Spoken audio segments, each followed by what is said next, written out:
이건 정말 선 넘는 거 아닙니까? 이젠 대놓고 남의 땅에서 군복을 입었다고요? 북극의 심장, 노르웨이 스발바르 기지 앞. 중국인들이 군복 차림으로 오성홍기를 흔드는 경악스러운 도발에 분노한 노르웨이는 즉각 강경 대응을 선포했습니다. 여기에 러시아와 중국이 북극의 전략 자원을 노리며 판을 뒤흔들자 당장 충돌이 생겨도 이상하지 않을 초비상 사태가 발생한 것입니다. 절체절명의 순간 노르웨이가 전 세계를 향해 던진 답은 바로 대한민국이었습니다. 독일, 미국 수십 년 우정 다 필요 없습니다. 이제 당신들 못 믿겠습니다. 3조 원이라는 거액을 들여 한국 무기를 싹 다 사들이겠다는 소식에 전 세계 방산 시장이 그야말로 발칵 뒤집힌 겁니다. 유럽의 자존심이라던 초강대국, 독일과 미국에 뺨 때려버리고 영하 50도의 북극해 위로 당당히 태극기를 꽂아버린 대한민국의 압도적 위상. 대체 어떻게 된 일일까요? 그 전에 잠깐 1초 만에 누를 수 있는 좋아요 버튼을 꾹 눌러주시면 영상 제작에 아주 큰 힘이 됩니다. 그럼 바로 시작하겠습니다. 이게 말이 됩니까? 노르웨이 영토입니다. 우리 땅이란 말입니다. 그런데 중국인들이 군복을 입고 국기를 흔들며 행진하듯 서 있었습니다. 북위 79도 스발바르 뉘올레순입니다. 지구상 가장 북쪽에 위치한 연구기지죠. 이곳에서 군사활동은 금지되어 있습니다. 국제조약으로 단단히 묶여 있으니까요. 여러분께 묻겠습니다. 중국이 북극에서 뭘 원하는지 아십니까? 러시아가 왜 북방함대를 증강하는지 아십니까? 우크라이나 다음이 어딘지 아십니까? 저는 에이릭 홀름입니다. 노르웨이 국방안보수석 분석가죠. 30년 넘게 북극권 안보를 분석해왔습니다. 냉전 시절부터 러시아의 움직임을 추적했고 콜라반도 북방함대의 전력 변화를 한 눈도 떼지 않고 지켜봤습니다. 그런 제가 스발바르에서 찍힌 사진 한 장을 보고 잠을 설쳤습니다. 사진 속에는 수십 명의 중국인들이 있었습니다. 그냥 관광객처럼 보였냐고요? 아닙니다. 군복 스타일의 복장을 맞춰 입고 있었습니다. 손에는 오성홍기를 들고 있었죠. 대열까지 맞춰 서 있었습니다. 마치 열병식처럼요. 한두 명이 아니었습니다. 수십 명이 일사불란하게 움직이고 있었습니다. 우연히 모인 관광객들이 저렇게 할 수 있겠습니까? 불가능합니다. 누군가 지시한 겁니다. 계획된 행동이었단 말입니다.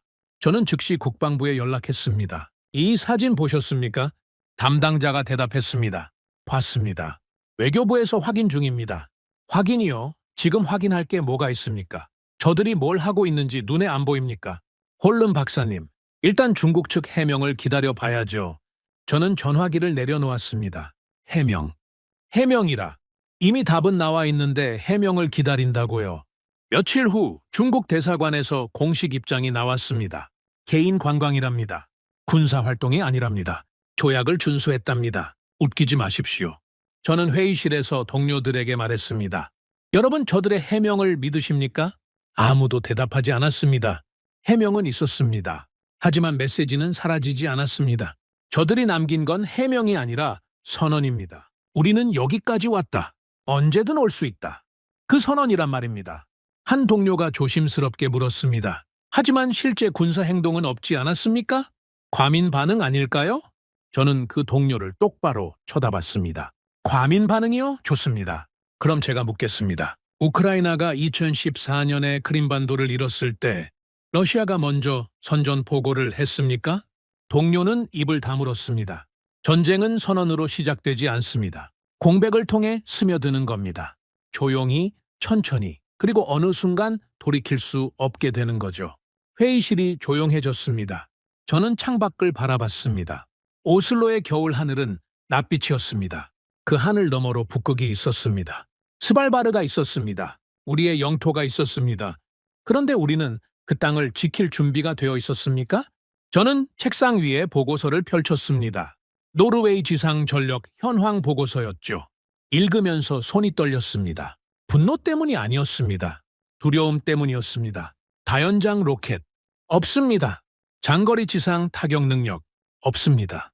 20년 넘게 공백 상태였습니다. 냉전이 끝나고 우리는 안심했던 겁니다. 러시아가 무너졌으니까요. 더 이상 전쟁은 없을 거라고 믿었으니까요. 그 20년 동안 우리가 뭘 했는지 아십니까? 복지를 늘렸습니다. 환경을 보호했습니다. 좋은 일이죠. 하지만 그 사이 러시아는 북방 함대를 재건했습니다. 중국은 북극 항로에 눈독을 들이기 시작했습니다. 우리만 가만히 있었던 겁니다. 저는 동료에게 물었습니다. 지금 러시아가 콜라반도에서 훈련을 시작하면 우리는 뭘로 막습니까? 동료가 대답했습니다. 공군이 있지 않습니까? F-35도 도입했고요. 공군요? 좋습니다. 그럼 날씨가 나빠서 전투기가 못 뜨면요? 북극의 겨울에 매일 비행할 수 있다고 생각하십니까? 동료는 대답하지 못했습니다. 지상 전력이 필요합니다. 장거리 타격이 가능한 화력이 필요하단 말입니다. 그런데 우리한테는 그게 없습니다. 20년 전에 퇴역시키고 보충을 안 했으니까요. 저는 보고서를 덮었습니다. 그날 밤 저는 우크라이나 전쟁 영상을 다시 봤습니다. 러시아 다연장 로켓이 우크라이나 진지를 초토화시키는 장면이었죠. 하늘에서 불비가 쏟아지고 있었습니다. 땅이 뒤집어지고 있었습니다. 영상 속 우크라이나 병사들의 얼굴이 보였습니다. 공포에 질려 있었습니다. 숨을 곳이 없었습니다. 하늘에서 쏟아지는 로켓 앞에서 잠호는 무용지물이었습니다. 저는 생각했습니다. 저게 우리 땅에서 벌어지면 어떻게 되는 거지? 막을 수 있습니까? 막을 능력이 있습니까? 없었습니다. 솔직히 말해서 없었습니다. 그날 밤 저는 아내에게 말했습니다. 우리가 큰 실수를 했어. 아내가 물었습니다. 무슨 실수요? 평화가 영원할 거라고 믿은 거야. 전쟁은 끝난 게 아니었어. 잠시 쉬고 있었을 뿐이야. 다음 날 저는 국방부 회의에 참석했습니다. 장성들과 민간 전문가들이 모여 있었죠. 분위기는 무거웠습니다. 다들 같은 생각을 하고 있었으니까요. 한 장군이 입을 열었습니다. 현재 우리의 장거리 지상 타격 능력은 사실상 제로입니다. 이 공백을 메우지 않으면 북부 방어선은 종이에 불과합니다. 저는 끼어들었습니다. 종이라는 표현은 너무 관대하군요. 종이라도 있으면 다행입니다. 지금 우리한테는 그 종이조차 없습니다. 장군이 저를 쳐다봤습니다. 홀름 박사, 대안이 있습니까? 저는 잠시 침묵했습니다. 대안이라 대안을 찾아야죠. 문제는 시간입니다. 우크라이나 전쟁이 언제 끝날지 아무도 모릅니다. 그리고 그 전쟁이 끝난 후 러시아가 어디로 눈을 돌릴지도 모릅니다. 우리가 확실히 아는 건 하나뿐입니다. 뭡니까? 지금 이 순간 우리는 비어 있다는 겁니다. 회의실이 다시 조용해졌습니다. 저는 자리에서 일어났습니다. 창문으로 걸어가 북쪽 하늘을 바라봤습니다. 스발바르는 상징입니다. 노르웨이 주권의 상징이죠. 그 상징이 흔들리면 국경은 의미를 잃습니다. 우리가 지키지 못하는 땅은 우리 땅이 아니게 되는 겁니다. 저는 뒤돌아서서 말했습니다. 더 이상 분석의 문제가 아닙니다. 결정의 문제입니다. 우리는 선택해야 합니다. 지금 당장요. 그날 회의는 결론 없이 끝났습니다. 하지만 모두가 알고 있었습니다. 무언가 해야 한다는 것을요. 더 이상 미룰 수 없다는 것을요. 복도에서 한 장군이 제 어깨를 잡았습니다. 홀름 박사, 솔직히 말해주시오. 우리한테 시간이 얼마나 있다고 보십니까? 저는 그의 눈을 똑바로 쳐다봤습니다. 장군님, 시간이 있다고 생각하시면 안 됩니다. 이미 늦었다고 생각하셔야 합니다. 그래야 빨리 움직일 수 있습니다. 장군은 고개를 끄덕였습니다. 무거운 표정이었습니다. 저는 사무실로 돌아와 컴퓨터를 켰습니다. 세계 각국의 다연장 로켓 시스템을 검색하기 시작했죠. 미국의 하이마스, 독일의 시스템들, 그리고 몇몇 신흥 방상옥들의 무기들, 그때 한 이름이 눈에 들어왔습니다. 한국, 천무. 저는 그 이름을 가만히 쳐다봤습니다. 한국이라, 한국 무기라. 솔직히 말하겠습니다. 그 순간까지 저는 한국을 주력 파트너로 생각해 본 적이 없었습니다. 품질 좋은 무기를 만드는 나라, 신흥 방산 강국, 그 정도였죠. 생존을 맡길 대상은 아니었습니다. 하지만 그날 밤 저는 천무에 대한 자료를 읽기 시작했습니다. 읽으면서 고개를 갸우뚱거렸습니다. 이게 진짜라면, 이 성능이 사실이라면 왜 우리는 이걸 몰랐던 거지? 위기가 왔습니다. 그리고 그 위기 속에서 예상치 못한 이름이 떠오르기 시작했습니다. 며칠 후 긴급 회의가 소집됐습니다. 국방부 대외의실이었죠. 장성들, 국방 관료들, 그리고 저를 포함한 민간 자문위원들이 모였습니다. 테이블 위에는 각국 다연장 로켓 시스템 자료가 쌓여 있었습니다. 회의 시작 전 한 장군이 제게 다가왔습니다. 홀름 박사, 오늘 회의에서 핵심이 뭐라고 보십니까? 저는 대답했습니다. 단 하나입니다. 언제 받을 수 있느냐? 그것만 따지면 됩니다. 장군이 고개를 끄덕였습니다. 동감입니다. 성능은 그 다음 문제죠. 회의가 시작됐습니다. 국방장관이 입을 열었습니다. 여러분도 아시다시피 현재 우리의 장거리 지상 타격 능력은 사실상 제로입니다. 이 공백을 메우는 것이 최우선 과제입니다. 오늘 회의에서 후보 체계들을 검토하고 최종 후보를 압축하겠습니다. 저는 테이블 위의 자료들을 훑어봤습니다. 미국, 독일, 이스라엘, 그리고 한국. 네 나라의 체계가 후보에 올라 있었죠. 첫 번째로 검토된 건 미국의 하이마스였습니다. 담당자가 설명을 시작했습니다. 하이마스는 우크라이나 전쟁에서 이미 검증된 체계입니다.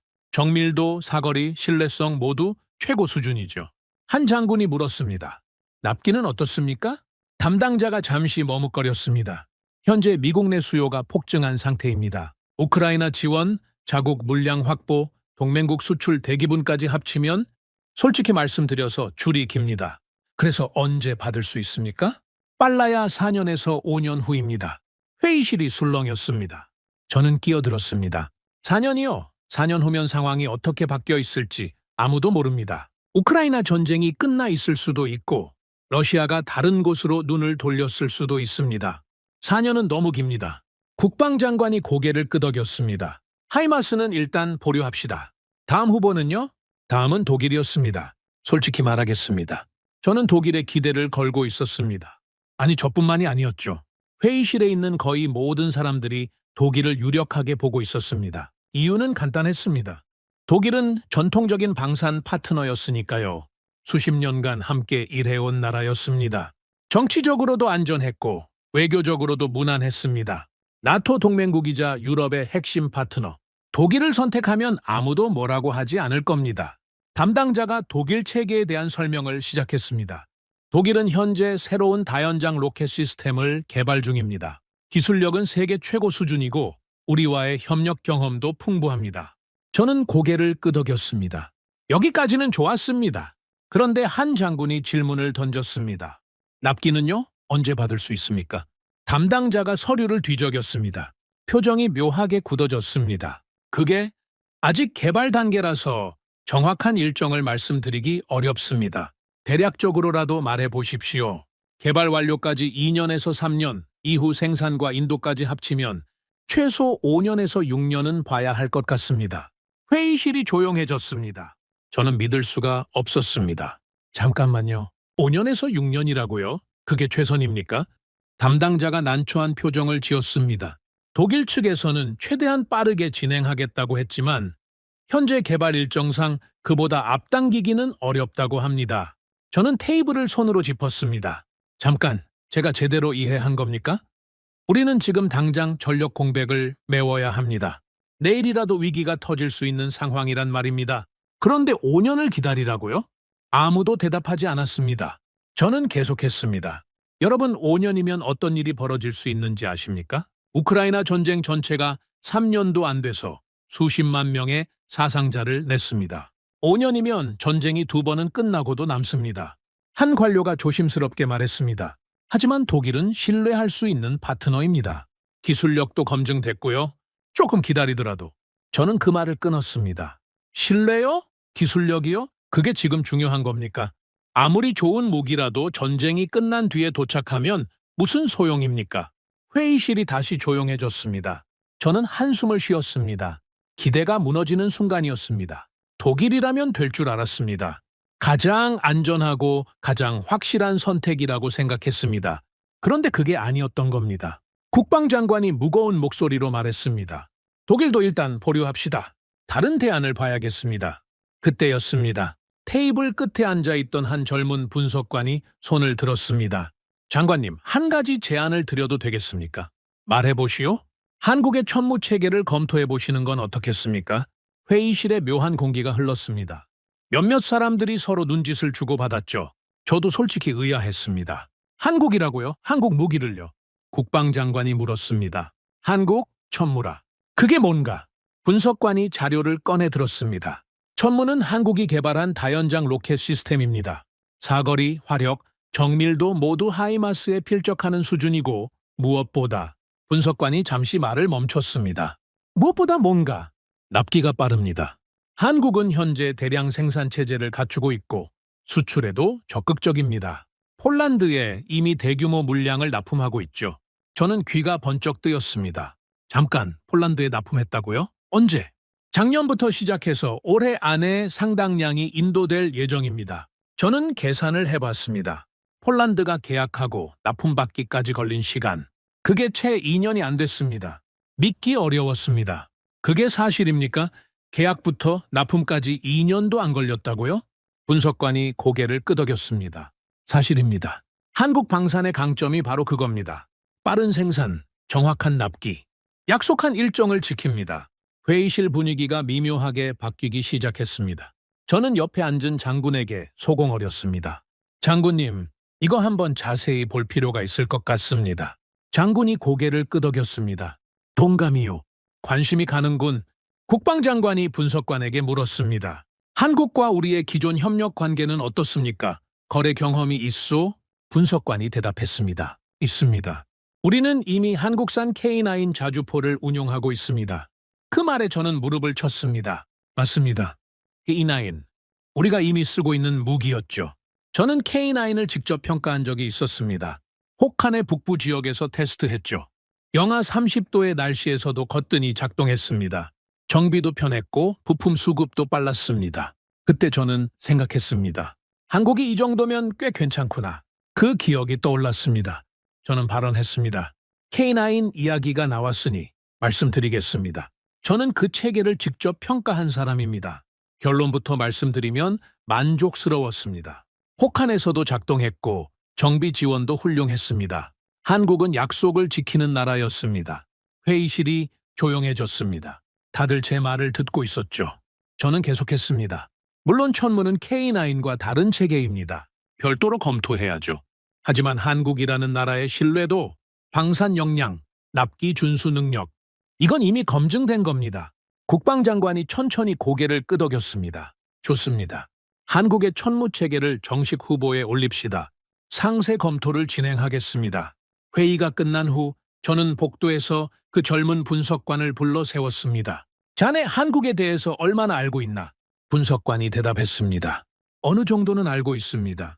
최근 유럽 시장에서 한국 방산이 급부상하고 있거든요.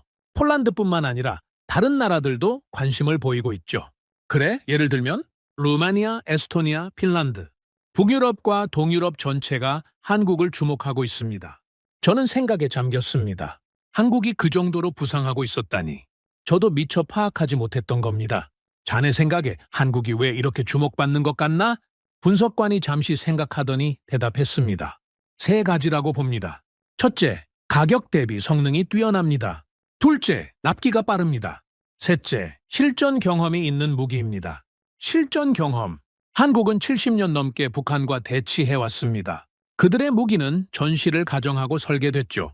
책상 위에서 만든 무기가 아니란 말입니다. 그 말이 가슴에 꽂혔습니다. 전시를 가정한 설계. 바로 그거였습니다. 우리한테 필요한 게 그거였습니다. 저는 그날 밤 사무실에 남아 천무에 대한 자료를 파고들었습니다. 읽으면 읽을수록 놀라웠습니다. 사거리 80km에서 최대 290km까지 다양한 탄종을 혼합 장전할 수 있는 유연성, 트윈포드 발사대로 화력 밀도 극대화, GPS 유도와 관성 항법을 결합한 정밀 타격 능력. 이게 진짜라면 이건 그냥 좋은 무기가 아니었습니다. 우리가 찾던 바로 그 무기였습니다. 저는 컴퓨터 앞에서 혼잣말을 했습니다. 왜 우리는 이걸 몰랐던 거지? 왜 진작 찾아보지 않았던 거야? 답은 간단했습니다. 우리는 독일만 바라보고 있었던 겁니다. 전통적인 파트너, 익숙한 관계, 안전한 선택. 그 틀에서 벗어나지 못했던 거죠. 하지만 전쟁은 틀을 깨부숩니다. 위기는 고정관념을 허물죠. 저는 그날 처음으로 진지하게 생각했습니다. 어쩌면 한국이 답일 수도 있겠다. 아니, 한국이 유일한 답일 수도 있겠다. 다음 날 아침, 저는 국방부에 보고서를 제출했습니다. 제목은 이랬습니다. 천무체계 긴급 검토 보고서 시간이 없다. 보고서의 첫 문장은 이렇게 시작했습니다. 전쟁은 기다려주지 않는다. 우리도 기다려서는 안 된다. 그리고 마지막 문장은 이렇게 끝맺었습니다. 성능표보다 먼저 봐야 할 것은 일정표다. 지금 우리에게 필요한 건 최고의 무기가 아니라 지금 당장 쓸 수 있는 무기다. 보고서를 제출하고 사무실로 돌아오는 길, 저는 창밖을 바라봤습니다. 오슬로의 하늘은 여전히 회색이었습니다. 그러나 제 마음속에는 작은 불빛이 켜지고 있었습니다. 희망이라고 하기엔 아직 이른 것이었죠. 하지만 최소한 방향은 보이기 시작했습니다. 한국, 천무, 이 이름들이 제 머릿속에서 떠나지 않았습니다. 그리고 며칠 후 우리는 한국과 공식 접촉을 시작했습니다. 그때까지만 해도 저는 몰랐습니다. 이 선택이 노르웨이 국방 역사를 바꿔놓을 줄은요. 한국과의 공식 접촉이 시작됐습니다. 저는 첫 번째 실무 회의에 참석했죠. 화상회의였습니다. 화면 저편에는 한국 방위사업청 관계자들과 한화 디펜스 임원들이 앉아 있었습니다. 솔직히 말하겠습니다. 저는 반신반의하고 있었습니다. 자료상으로는 훌륭해 보였죠. 하지만 자료와 현실은 다른 경우가 많으니까요. 특히 방산 분야에서는요. 화려한 카탈로그를 들고 왔다가 실제로는 약속을 못 지키는 업체들을 수도 없이 봐왔습니다. 한국도 그럴 수 있다고 생각했습니다. 회의가 시작되자 우리 측 대표가 먼저 질문을 던졌습니다. 천무 체계에 관심이 있습니다. 몇 가지 질문을 드리겠습니다. 한국 측 대표가 고개를 끄덕였습니다. 말씀하십시오. 첫 번째 질문입니다. 우리가 지금 계약을 체결한다면 첫 번째 물량을 언제 받을 수 있습니까? 이게 핵심이었습니다. 다른 건 다 부차적인 문제였죠. 언제 받을 수 있느냐? 그게 전부였습니다. 한국 측 대표가 잠시 옆 사람과 뭔가를 확인하더니 대답했습니다. 계약 체결 후 18개월에서 24개월 이내에 첫 번째 물량 인도가 가능합니다. 저는 귀를 의심했습니다. 18개월에서 24개월이라고요? 독일은 5년에서 6년을 말했습니다. 미국은 4년에서 5년이었죠. 그런데 한국은 2년 안에 가능하다고요? 저는 마이크를 잡았습니다. 잠깐만요. 제가 제대로 들은 겁니까? 24개월 이내라고 하셨습니까? 한국 측 대표가 담담하게 대답했습니다. 그렇습니다. 현재 저희는 대량 생산 라인을 가동 중입니다. 폴란드 물량을 납품하면서 생산 역량이 더욱 확대됐죠. 노르웨이 물량도 기존 라인에서 소화 가능합니다. 저는 옆에 앉은 동료를 쳐다봤습니다. 동료도 놀란 표정이었죠. 우리 측 대표가 다시 물었습니다. 그 일정은 확정적입니까? 아니면 예상치입니까? 한국 측 대표가 단호하게 대답했습니다. 확정적입니다. 저희는 약속한 일정을 지킵니다. 폴란드 계약에서도 일정을 정확히 맞췄습니다. 노르웨이에도 같은 기준을 적용할 것입니다. 회의실이 조용해졌습니다. 우리 측 사람들이 서로 눈짓을 주고받았죠. 저는 생각했습니다. 이게 진짜라면 게임이 바뀌는 거다.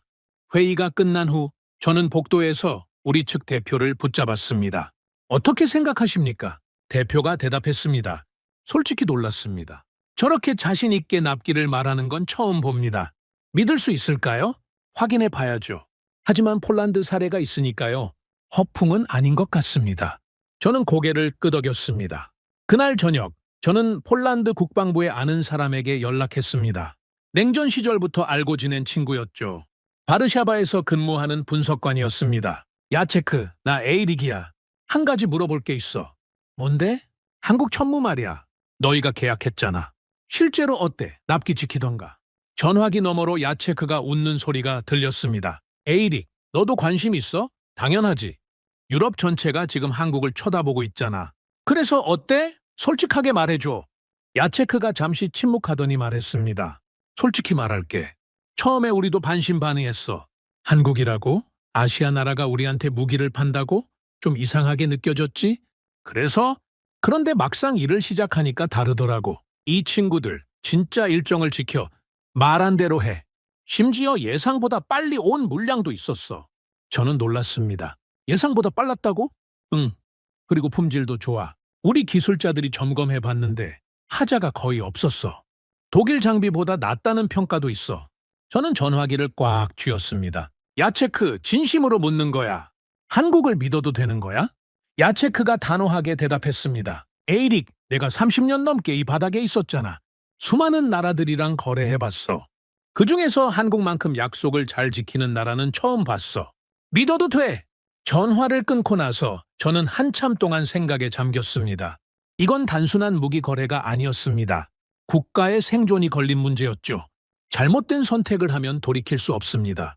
그래서 신중해야 했습니다. 하지만 동시에 시간이 없었습니다. 너무 오래 고민하다가 기회를 놓칠 수도 있었죠. 저는 결심했습니다. 직접 확인해보자. 내 눈으로 보자. 며칠 후 저는 한국행 비행기에 올랐습니다. 한화 디펜스 공장을 직접 방문하기 위해서였죠. 인천공항에 내렸을 때 첫인상은 의외였습니다. 공항이 깨끗하고 효율적이었죠.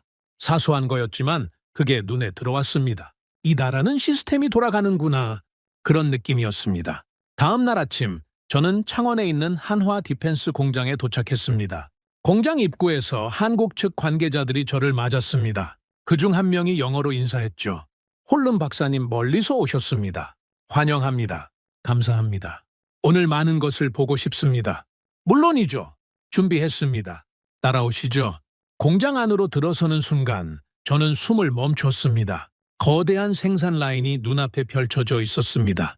천무 발사대들이 줄지어 조립되고 있었죠.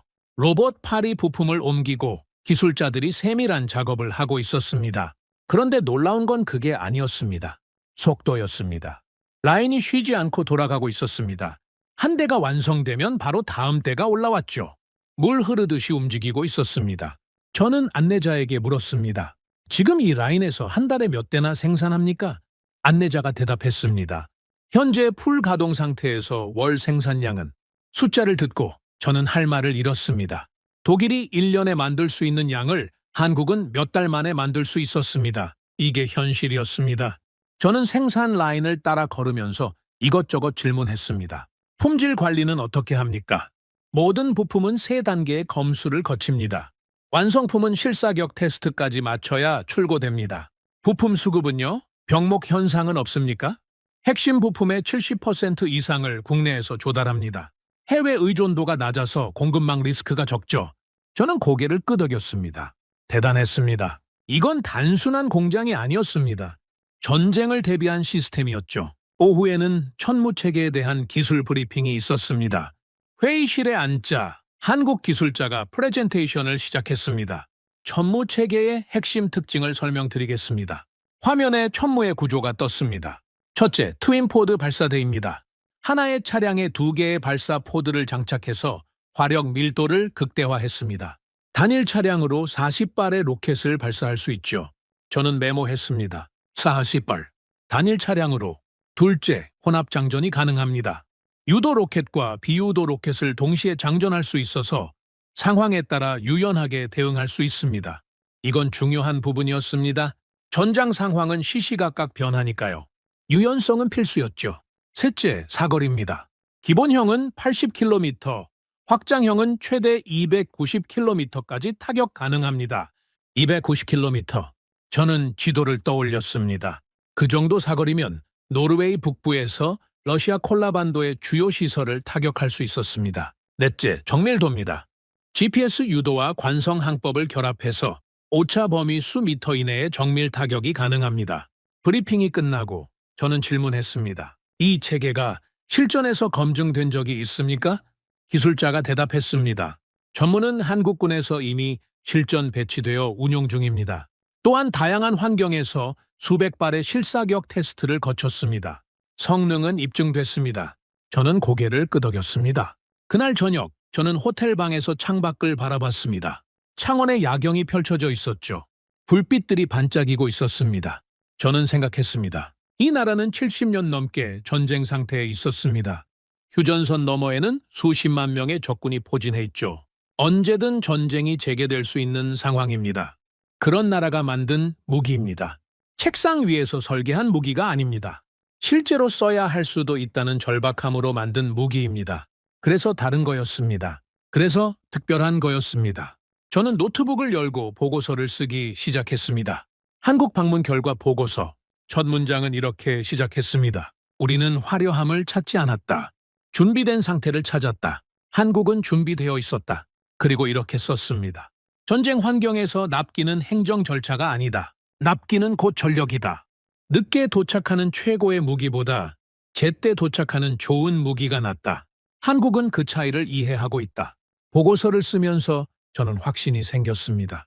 한국은 더 이상 후보가 아니었습니다. 한국은 답이었습니다. 다음 날 저는 서울로 이동해서 한국 국방부 관계자들을 만났습니다. 회의실에서 한국 측 고위 관계자가 말했습니다. 홀름 박사님, 솔직하게 말씀드리겠습니다. 우리는 노르웨이와의 협력을 매우 중요하게 생각합니다. 왜 그렇습니까? 노르웨이는 나토의 북쪽 방패입니다. 북극권 안보의 핵심이죠. 노르웨이가 강해지면 유럽 전체가 안전해집니다. 그건 우리한테도 좋은 일입니다. 저는 고개를 끄덕였습니다.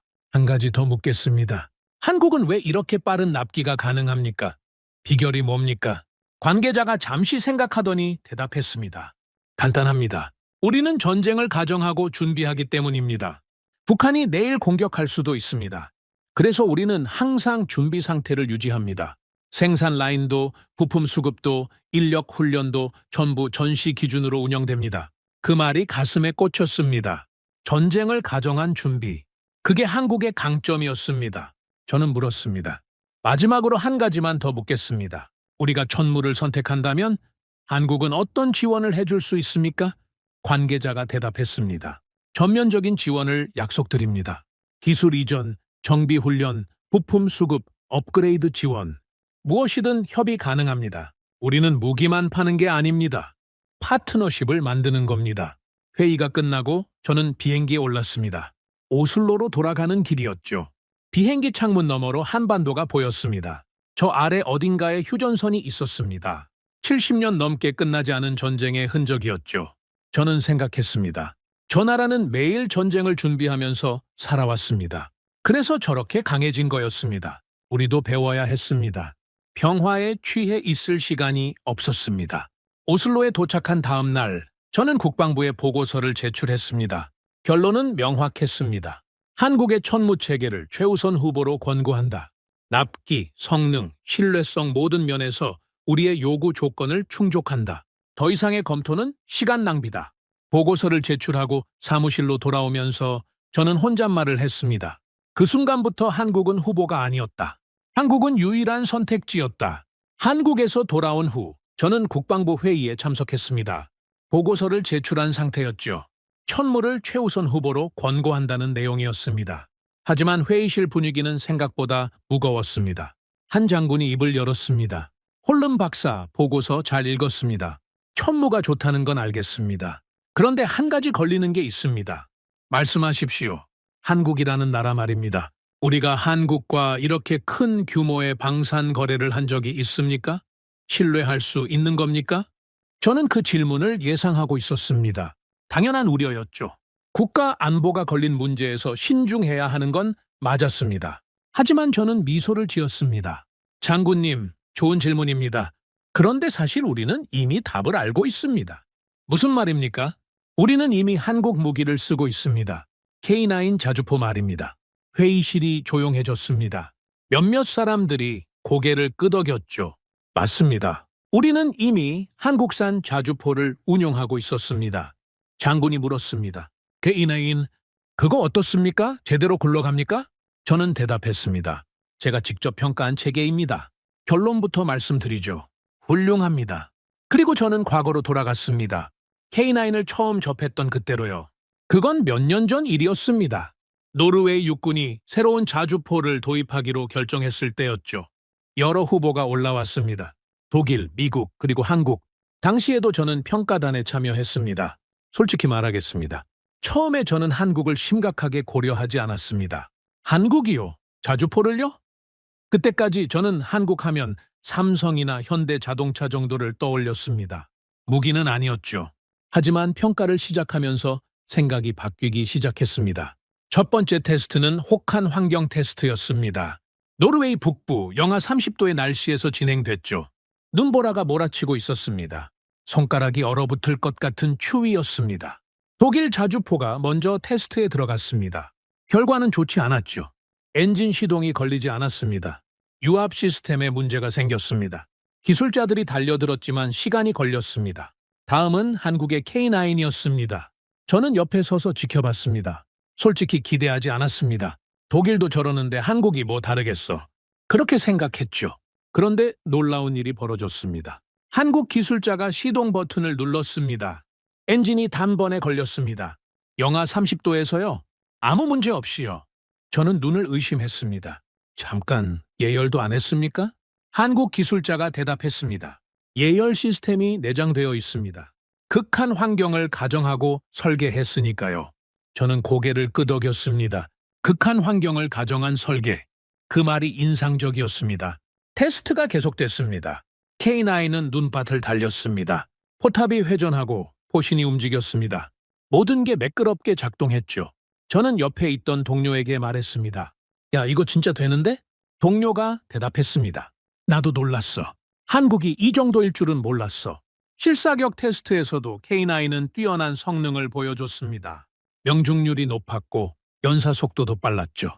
가장 인상적이었던 건 재장전 시간이었습니다.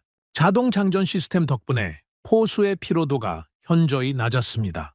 테스트가 끝나고 저는 한국 기술자에게 물었습니다. 이 자주포 실전 배치된 적 있습니까?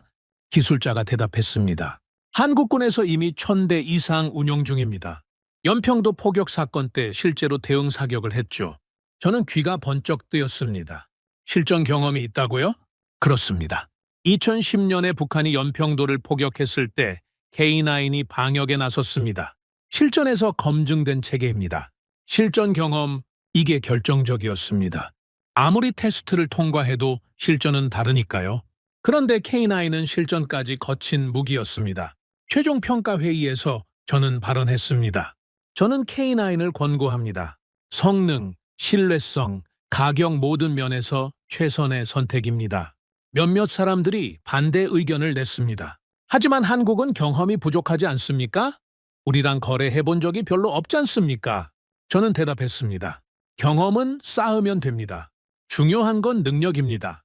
한국은 능력을 증명했습니다. 결국 노르웨이는 K9을 선택했습니다. 그리고 그 선택은 옳았습니다.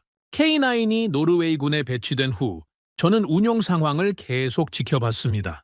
문제가 생기면 바로 알 수 있도록요. 그런데 놀라운 일이 벌어졌습니다. 문제가 거의 없었습니다. 물론 완벽한 무기는 없습니다. 간혹 고장이 나기도 했죠. 하지만 중요한 건 그 다음이었습니다. 문제가 생겼을 때 한국 측의 대응이 놀라웠습니다. 한 번은 북부 기지에서 K9 한 대에 전자장비 문제가 생겼습니다. 심각한 건 아니었지만 수리가 필요했죠. 기지사령관이 한국 측에 연락했습니다. 저녁 시간이었습니다. 그런데 다음 날 아침 한국 기술자가 기지에 도착했습니다. 기지사령관이 놀라서 물었습니다. 어떻게 이렇게 빨리 왔습니까? 한국 기술자가 대답했습니다. 연락받자마자 출발했습니다. 비행기 타고 왔죠. 서울에서요? 네, 서울에서요. 기지사령관이 저한테 전화했습니다. 홀름 박사, 믿기 어려운 일이 벌어졌습니다. 뭔데요? 한국 기술자가 서울에서 날아왔습니다. 하룻밤 만에요. 그리고 2시간 만에 수리를 끝냈습니다. 저는 웃음이 나왔습니다. 그게 한국입니다. 그 사람들은 그렇게 일합니다. 이런 일이 한두 번이 아니었습니다. 부품이 필요하면 며칠 안에 도착했습니다. 기술 지원 요청을 하면 즉시 응답이 왔죠. 약속한 건 반드시 지켰습니다. 시간이 지나면서 노르웨이 군인들 사이에서 K9의 평판이 올라갔습니다. 한 포병 장교가 저한테 말했습니다. 홀름 박사님 K9 정말 좋습니다. 독일 장비보다 낫습니다. 어떤 점이요? 일단 고장이 적습니다. 그리고 고장 나도 금방 고쳐집니다. 한국 사람들이 진짜 빨라요.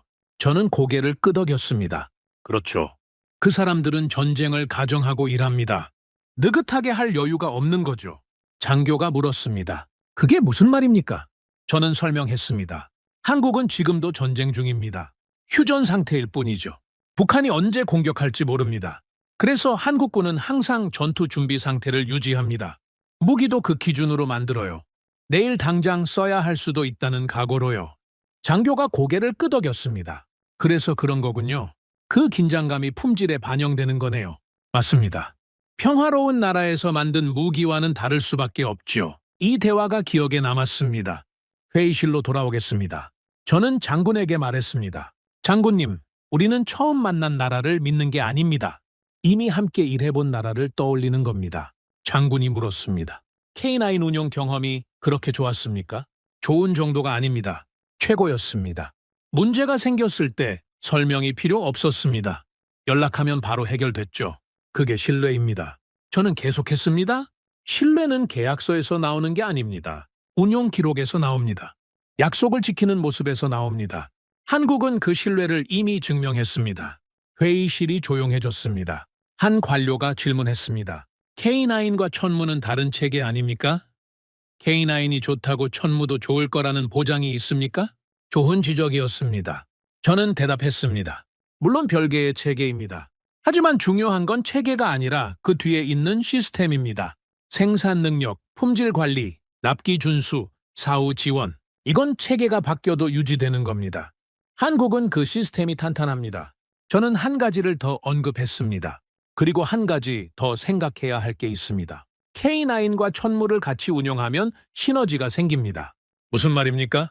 같은 나라에서 만든 무기니까요. 정비 체계를 통합할 수 있습니다. 부품 수급도 효율화할 수 있죠. 기술 지원 창구도 단일화됩니다. 운용 부담이 줄어든다는 말입니다. 장군이 고개를 끄덕였습니다. 일리가 있군요. 하나의 체계로 묶을 수 있다는 말이죠. 그렇습니다. K9은 근거리 화력, 천무는 장거리 화력. 둘을 결합하면 완전한 화력 체계가 완성됩니다. 그리고 둘 다 한국산이니까 운용이 편해지죠. 회의실 분위기가 바뀌기 시작했습니다. 반대 의견을 내던 사람들도 고개를 끄덕이고 있었죠. 국방장관이 말했습니다. 홀름 박사의 의견에 일리가 있습니다. K9 운용 경험은 무시할 수 없죠. 한국과의 협력은 이미 검증된 겁니다. 저는 마지막으로 말했습니다. 장관님, 이건 새로운 관계가 아닙니다. 이미 시작된 관계를 확장하는 겁니다. 우리는 한국을 알고 있습니다. 한국도 우리를 알고 있죠. 이 신뢰를 바탕으로 다음 단계로 나아가는 겁니다. 회의가 끝난 후 장군이 제게 다가왔습니다. 홀름 박사, 오늘 발언 인상적이었습니다. 감사합니다. K9 이야기를 듣고 나니까 한국에 대한 생각이 바뀌는군요. 이미 같이 일해본 나라라면 믿을 수 있겠습니다. 저는 고개를 끄덕였습니다. 장군님, 저도 처음에는 의심했습니다. 한국이요? 정말요? 그랬죠. 하지만 직접 경험해보니 달랐습니다. 그 사람들은 진심입니다. 약속을 지킵니다. 그게 가장 중요한 겁니다. 장군이 물었습니다. 만약 천무를 도입하면 한국이 K9 때처럼 지원해줄 거라고 확신합니까? 저는 단호하게 대답했습니다. 확신합니다. 아니, 더 잘해줄 겁니다. 왜냐하면 천무 계약은 K9보다 훨씬 큰 규모니까요. 한국 입장에서도 중요한 거래입니다. 성공시키려고 전력을 다할 겁니다. 그날 저녁, 저는 사무실에서 K9 운용 보고서들을 다시 읽어봤습니다. 몇 년간 쌓인 기록들이었죠. 읽으면서 저는 생각했습니다. 기억은 데이터를 이긴다. 아무리 훌륭한 스펙시트가 있어도 직접 경험한 것만큼 확실한 건 없습니다. 우리는 한국을 경험했습니다. 좋은 경험이었죠. 그 경험이 천무에 대한 신뢰로 이어지는 건 자연스러운 일이었습니다. 저는 창밖을 바라봤습니다. 오슬로의 밤하늘에 별이 떠 있었습니다. 한국, 천무, K9, 이 이름들이 하나로 연결되고 있었습니다. 따로 떨어진 점들이 아니라 하나의 선으로 이어지고 있었죠. 저는 혼잣말을 했습니다. 이건 새로운 관계가 아니었다. 이미 시작된 관계였다. 우리는 그걸 몰랐을 뿐이다. 그리고 또 하나의 확신이 생겼습니다. 천무를 선택하면 우리는 후회하지 않을 것이다. 그 확신은 숫자에서 온 게 아니었습니다. 경험에서 온 거였습니다. 함께 일해본 기억에서 온 거였죠. 신뢰는 그렇게 만들어지는 겁니다. 이제 피할 수 없는 질문이 남았습니다. 독일을 어떻게 할 것인가? 한국을 선택한다는 건 독일을 선택하지 않는다는 뜻이었습니다. 이건 단순한 무기 구매가 아니었죠. 수십 년간 이어져 온 관계에 금이 가는 일이었습니다. 저는 그 무게를 알고 있었습니다. 국방부 회의에서 이 문제가 본격적으로 논의됐습니다.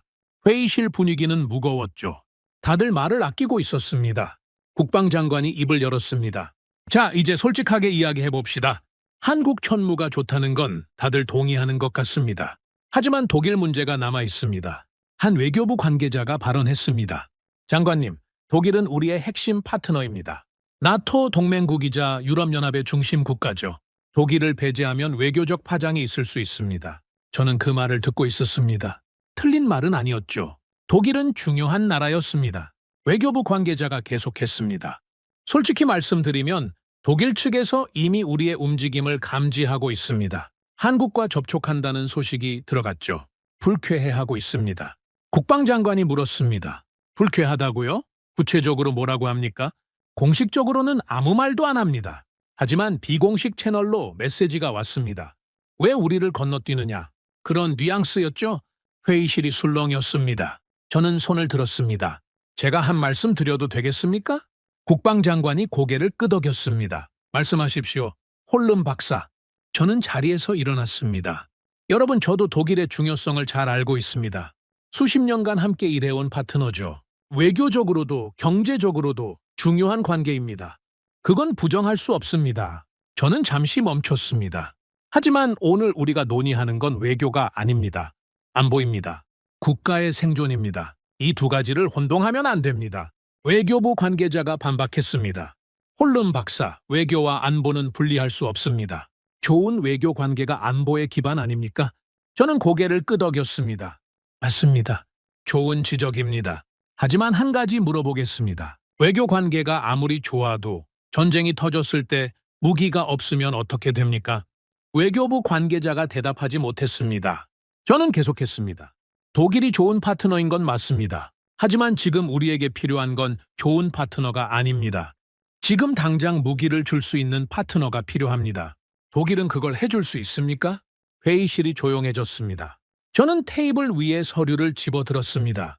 여기 독일 측의 답변이 있습니다. 우리가 납기를 물었을 때 뭐라고 했는지 아십니까? 5년에서 6년. 그것도 확정이 아니라 예상치입니다. 개발 상황에 따라 더 늦어질 수도 있다고 했습니다. 한 장군이 끼어들었습니다. 독일 기술력은 세계 최고 아닙니까? 조금 기다리면 더 좋은 무기를 받을 수 있지 않습니까? 저는 그 장군을 똑바로 쳐다봤습니다.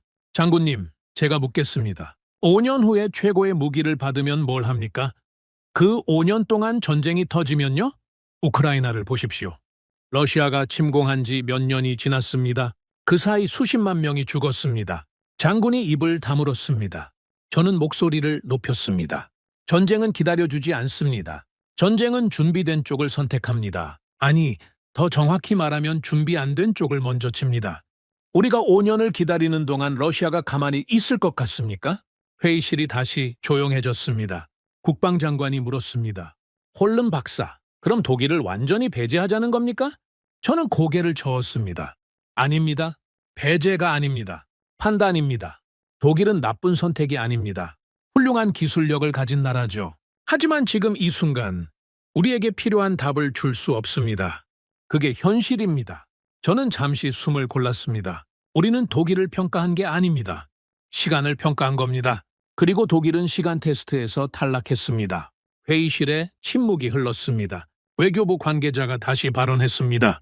하지만 독일 측에서 불쾌해하면 다른 분야 협력에도 영향이 갈 수 있습니다. 경제, 에너지, 안보 협력 전반에요. 저는 대답했습니다. 그럴 수도 있습니다. 하지만 생각해 보십시오. 독일이 우리한테 무기를 제때 못 줘서 우리가 다른 나라를 선택했습니다. 그게 독일 잘못입니까? 우리 잘못입니까? 외교부 관계자가 대답하지 못했습니다. 저는 계속했습니다. 독일이 정말 우리와의 관계를 중요하게 생각한다면 왜 제때 무기를 주지 못합니까? 왜 납기를 맞추지 못합니까? 우리가 급하다는 걸 모릅니까? 알면서도 못 해주는 겁니까? 안 해주는 겁니까? 회의실이 웅성거렸습니다. 한 관료가 말했습니다.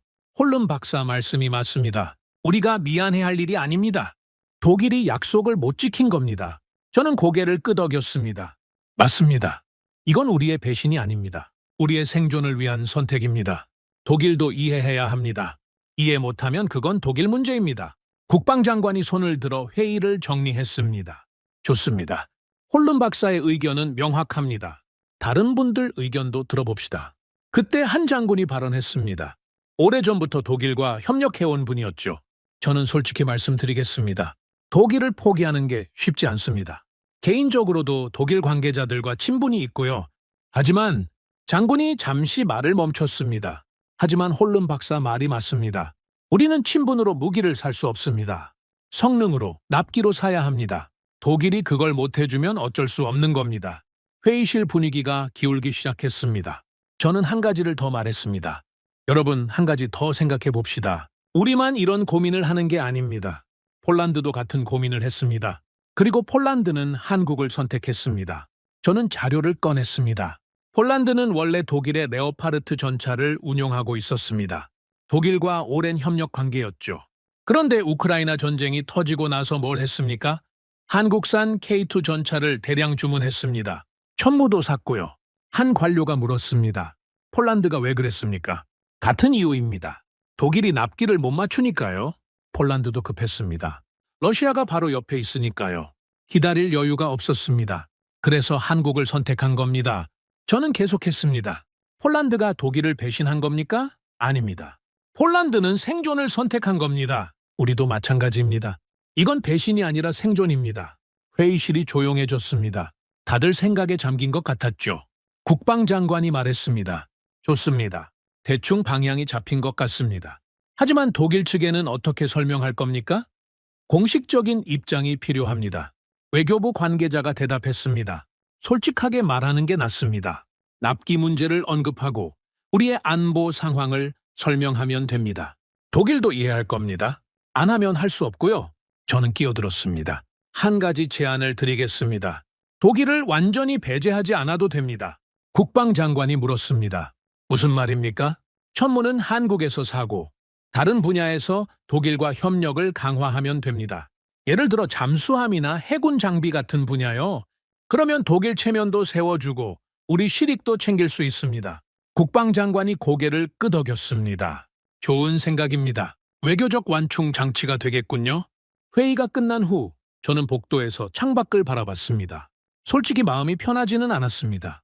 독일과의 관계가 걱정되는 게 아니었습니다. 그건 어차피 해결될 문제였죠. 제가 걱정한 건 다른 거였습니다. 우리가 이 결정을 제대로 내리고 있는 건가? 감정에 휩쓸린 건 아닌가? 한국에 대한 호감 때문에 객관성을 잃은 건 아닌가? 저는 스스로에게 질문했습니다. 에이릭, 너는 정말 냉정하게 판단한 거야? 그리고 답을 내렸습니다. 그렇다. 냉정하게 판단했다. 이건 감정의 문제가 아니었습니다. 숫자의 문제였죠. 시간의 문제였습니다. 독일 5년에서 6년, 한국 18개월에서 24개월. 이 숫자가 모든 걸 말해줬습니다. 저는 사무실로 돌아가 보고서를 작성했습니다. 독일 탈락에 대한 공식 의견서였죠. 첫 문장은 이렇게 시작했습니다. 좋은 무기와 필요한 무기는 다를 수 있다. 그리고 이렇게 썼습니다. 독일은 좋은 무기를 만든다. 세계 최고 수준의 기술력을 가진 나라다. 하지만 지금 우리에게 필요한 건 좋은 무기가 아니다. 지금 당장 쓸 수 있는 무기다. 독일은 그걸 제공할 수 없다. 따라서 독일은 이번 사업에서 탈락한다. 보고서 중간에 저는 이런 문장을 넣었습니다. 전쟁은 명성을 기다려주지 않는다. 독일이 아무리 유명해도 무기가 늦게 오면 의미가 없다. 전쟁터에서 명성은 총알을 막아주지 않는다. 그리고 마지막 문장은 이렇게 끝맺었습니다. 이건 독일에 대한 배제가 아니다. 우리 자신에 대한 판단이다. 우리는 무엇이 필요한지 알고 있다. 그리고 그 필요를 충족시킬 수 있는 나라를 선택했다. 그게 전부다. 보고서를 제출하고 나서 저는 잠시 생각에 잠겼습니다. 독일 친구들이 떠올랐습니다. 베를린에서 함께 회의했던 사람들, 미넨에서 맥주를 마셨던 동료들, 좋은 사람들이었죠. 하지만 이건 개인적인 문제가 아니었습니다. 국가의 문제였습니다. 저는 혼잣말을 했습니다. 미안하다, 친구들. 하지만 이건 어쩔 수 없는 선택이다. 우리는 살아남아야 한다. 며칠 후 독일 측에 공식 통보가 갔습니다. 노르웨이는 다연장 로켓 사업에서 한국을 우선 협상 대상으로 선정했다. 독일은 탈락했다. 독일 측 반응은 예상대로였습니다. 불쾌하다는 표현이 나왔죠. 하지만 공식적으로 항의하지는 않았습니다. 그럴 명분이 없었으니까요. 납기를 못 맞춘 건 그들이었습니다. 저는 독일 국방부에 아는 사람에게 연락했습니다. 오래전부터 알고 지낸 친구였죠. 클라우스, 나 에이릭이야. 에이릭 소식 들었어. 한국을 선택했다며? 응, 그렇게 됐어.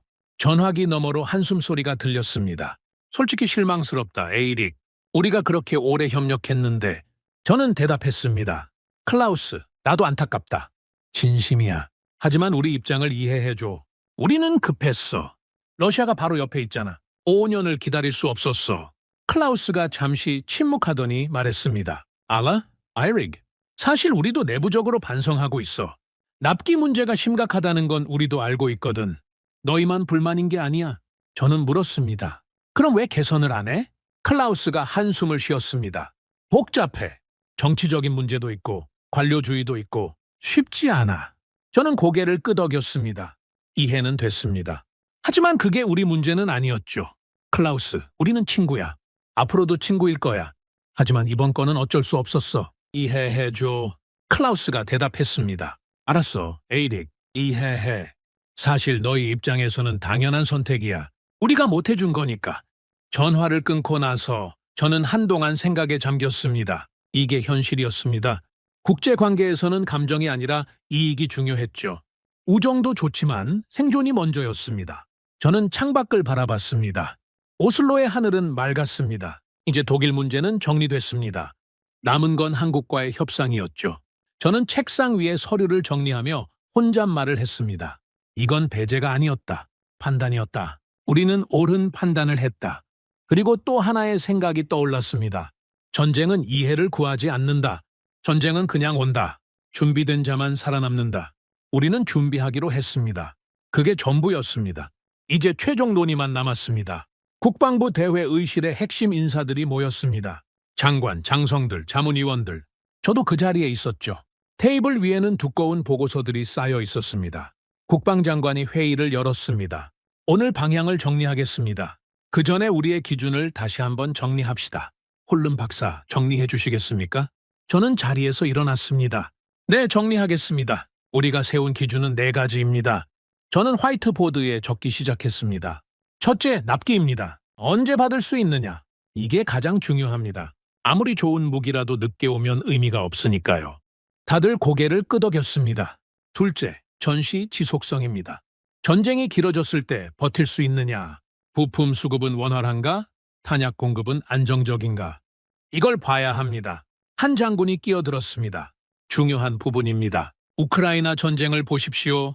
처음에는 무기가 있어도 탄약이 떨어져서 못 쏘는 경우가 많았습니다. 저는 고개를 끄덕였습니다. 맞습니다. 탄약 없는 무기는 쇳덩어리에 불과하죠. 그래서 탄약 공급 안정성이 중요합니다. 저는 계속했습니다. 셋째, 체계 통합 가능성입니다. 기존 전력과 하나로 묶을 수 있느냐? 우리는 이미 K9 자주포를 운용하고 있습니다. 새 무기가 기존 체계와 호환되면 운용 부담이 줄어들죠. 넷째, 산업협력입니다.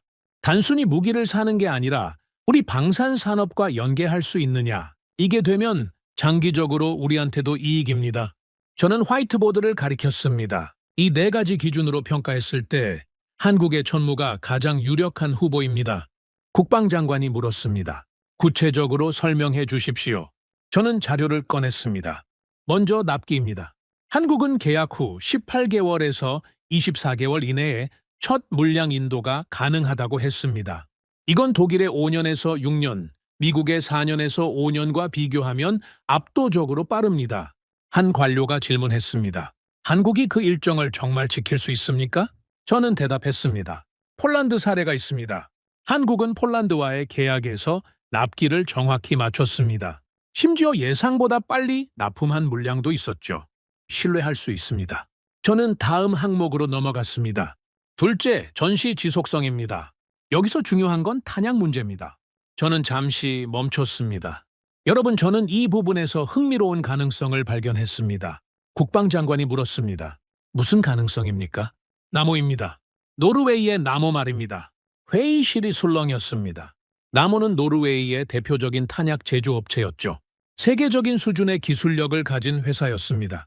저는 설명했습니다. 한국 측과 논의하면서 알게 된 건데요. 천무의 탄약 생산에 나무가 참여할 수 있는 가능성이 있습니다. 한국이 기술 협력에 열려 있거든요. 한 장군이 눈을 빛냈습니다. 나무가 참여하면 탄약을 국내에서 생산할 수 있다는 말입니까? 아직 확정된 건 아닙니다. 협상이 더 필요하죠. 하지만 가능성은 충분합니다. 이게 되면 전시의 탄약 수급 걱정을 크게 덜 수 있습니다. 저는 계속했습니다. 그리고 콩스베르그도 있습니다. 콩스베르그, 노르웨이의 자랑이었죠. 세계적인 방산 기업이었습니다. 콩스베르그의 통합 화력 통제 시스템과 천무를 연계하는 방안도 검토 중입니다. 이게 되면 천무가 우리의 기존 지휘 통제 체계에 완벽하게 녹아들죠. 한 관료가 물었습니다. 한국 측이 그런 연계에 동의합니까? 현재 논의 중입니다. 한국은 개방적인 태도를 보이고 있어요. 노르웨이 기업들과 협력하면 유럽 시장 진출에 도움이 되니까요. 서로 윈윈할 수 있는 구조입니다. 국방장관이 고개를 끄덕였습니다. 좋습니다. 산업협력 가능성이 있다는 거군요. 저는 강조했습니다. 장관님, 이게 핵심입니다. 우리는 그냥 무기를 사는 게 아닙니다. 구조를 만드는 겁니다. 구조요? 네. 단발성 구매가 아니라 장기적인 협력 구조를 만드는 겁니다. 한국은 무기를 주고 우리는 기술과 네트워크를 제공합니다. 나모가 탄약을 만들고 공스베르그가 통합 시스템을 담당합니다. 이게 하나로 묶이면 전쟁이 터져도 우리는 혼자가 아닙니다. 저는 마무리했습니다. 전쟁은 혼자 치를 수 없습니다. 동맹이 필요하고 산업 기반이 필요하고 지속 가능한 구조가 필요합니다. 한국과의 협력은 그 구조를 만들어줄 수 있습니다. 국방장관이 천천히 말했습니다. 홀름 박사, 한 가지 더 묻겠습니다. 혹시 우리가 놓치고 있는 리스크가 있습니까? 좋은 질문이었습니다. 저는 솔직하게 대답했습니다. 물론 리스크가 있습니다. 첫째, 지리적 거리입니다. 한국은 멀리 있죠. 유사시 지원이 늦어질 수 있습니다. 저는 바로 반론을 덧붙였습니다. 하지만 이건 나모와 콩스베르그 협력으로 상쇄할 수 있습니다. 핵심 부품과 탄약을 국내에서 생산하면 거리 문제가 줄어들지요. 저는 계속했습니다. 둘째, 한반도 정세 리스크입니다. 한국은 북한과 대치 중이죠. 만약 한반도에서 전쟁이 터지면 한국의 생산 역량이 우리한테 집중되지 않을 수 있습니다. 국방장관이 고개를 끄덕였습니다. 그건 사실입니다. 어떻게 대응할 수 있습니까? 두 가지 방법이 있습니다. 첫째, 초기 물량을 충분히 확보하는 겁니다. 둘째, 기술 이전을 받는 겁니다. 정비 능력과 일부 생산 능력을 국내에 구축하면 의존도를 낮출 수 있습니다. 회의실이 조용해졌습니다. 국방장관이 테이블을 둘러봤습니다. 다른 의견 있으십니까? 아무도 손을 들지 않았습니다. 장관이 천천히 말했습니다. 좋습니다. 그럼 정리하겠습니다. 장관이 자리에서 일어났습니다. 오늘 논의를 종합하면 한국의 천무체계가 현재로서는 가장 유력한 후보입니다. 납기, 전시 지속성, 체계 통합, 산업협력, 네 가지 기준 모두에서 높은 점수를 받았습니다.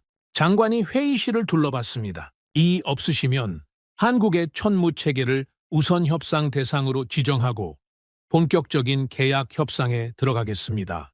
침묵이 흘렀습니다. 이 없음으로 간주하겠습니다. 회의실에 조용한 안도감이 퍼졌습니다. 박수는 없었습니다. 하지만 모두가 같은 생각을 하고 있었죠. 방향은 정해졌다는 것, 이제 되돌아가기는 어렵다는 것. 회의가 끝나고 장관이 제게 다가왔습니다. 홀름 박사, 수고 많았습니다. 박사의 분석이 큰 도움이 됐습니다. 저는 고개를 숙였습니다. 감사합니다, 장관님. 하지만 아직 끝난 게 아닙니다. 협상이 남았습니다. 장관이 고개를 끄덕였습니다. 맞습니다. 앞으로가 더 중요하죠. 계약 조건, 기술 이전, 산업협력, 협상할 게 산더미입니다. 저는 사무실로 돌아왔습니다. 창밖을 바라보며 생각에 잠겼죠. 아직 끝나지 않았습니다. 방향만 정해진 겁니다. 하지만 그 방향이 중요했습니다. 한번 정해진 방향은 쉽게 바뀌지 않으니까요. 저는 노트에 한 줄을 적었습니다. 전시 지속성은 성능보다 먼저 온다. 그리고 또 한 줄을 적었습니다. 이건 감정이 아니다. 전략이다. 창밖으로 노을이 지고 있었습니다. 오슬로의 하늘이 붉게 물들어가고 있었죠. 결정은 아직 끝나지 않았습니다. 하지만 방향은 정해졌습니다. 이제부터는 되돌릴 수 없는 길이었습니다. 소식이 새어나갔습니다. 노르웨이가 한국 천무를 최우선 협상 대상으로 지정했다. 이 소식이 유럽 방산업계에 퍼지는 데는 며칠도 걸리지 않았죠. 저는 그 파장을 예상하고 있었습니다. 하지만 예상보다 빨랐습니다. 첫 번째 연락은 독일에서 왔습니다. 베를린에 있는 옛 동료 클라우스였죠. 전화기 너머로 그의 목소리가 들렸습니다. 에이릭, 무슨 일이야? 한국을 선택했다는 게 사실이야? 저는 조심스럽게 대답했습니다. 선택이라고 하기엔 이르지. 아직 협상 단계야. 최우선 검토 대상으로 지정한 것뿐이야. 클라우스가 한숨을 쉬었습니다. 에이릭, 우리끼리 솔직하게 말하자. 최우선 검토 대상이라는 건 사실상 결정된 거잖아. 특별한 문제가 없으면 그대로 가는 거지. 저는 대답하지 않았습니다. 클라우스 말이 틀린 건 아니었으니까요. 클라우스가 계속했습니다. 베를린에서 난리야. 노르웨이가 우리를 건너뛰고 한국을 선택했다고. 정치권에서도 말이 많아. 클라우스, 우리 입장을 이해해줘. 납기 문제가 있었잖아. 5년에서 6년을 기다릴 수 없었어. 클라우스가 잠시 침묵하더니 말했습니다. 알아, 에이리. 우리 잘못인 거 알아. 하지만 정치는 다르잖아. 사실관계랑 별개로 체면 문제가 있어. 저는 고개를 끄덕였습니다. 이해는 됐습니다. 하지만 그게 우리 문제는 아니었죠. 클라우스, 미안하지만 우리는 우리 길을 가야 해. 안보가 걸린 문제야. 전화를 끊고 나서 저는 한숨을 쉬었습니다. 이게 시작이었습니다. 앞으로 더 많은 압박이 올 거였죠. 며칠 후 더 큰 파장이 왔습니다. 미국이었습니다. 워싱턴에서 연락이 왔습니다. 미국 국방부 관계자가 노르웨이 국방부에 공식 문의를 했다는 겁니다. 노르웨이가 한국 무기를 검토 중이라고 들었습니다. 미국산 하이마스도 고려해 주시기 바랍니다. 표면적으로는 정중한 문의였습니다. 하지만 그 뒤에 담긴 메시지는 분명했죠. 왜 동맹국 무기를 안 사고 한국 무기를 사느냐? 저는 국방부 회의에 참석했습니다. 분위기가 무거웠죠. 한 외교부 관계자가 말했습니다. 미국 측에서 불쾌해하고 있습니다. 나토 동맹국으로서 미국산 무기를 우선 고려해야 하는 것 아니냐는 뉘앙스입니다. 저는 끼어들었습니다. 잠깐만요.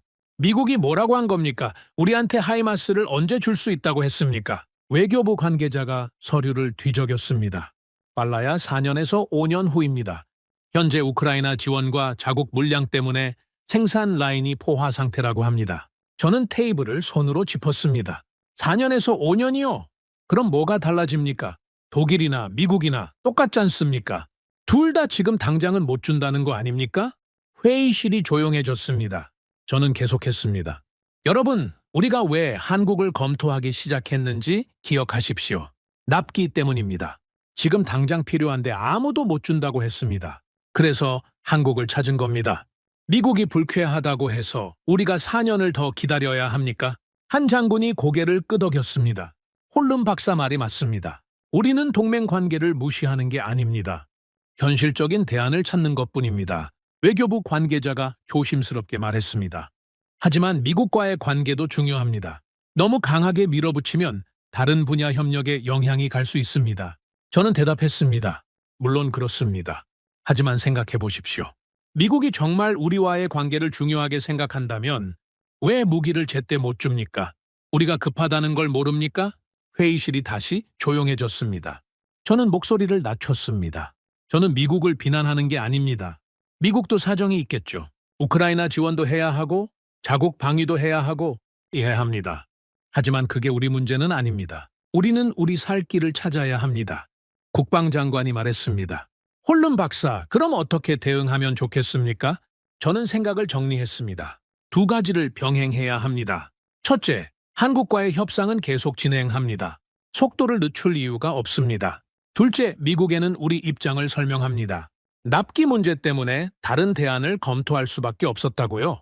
솔직하게 말하는 게 낫습니다. 장관이 고개를 끄덕였습니다. 좋습니다. 그렇게 하죠. 하지만 압박은 여기서 끝나지 않았습니다. 며칠 후 노르웨이 언론에 기사가 나왔습니다. 노르웨이 전통적 동맹국 대신 한국 무기 선택 논란.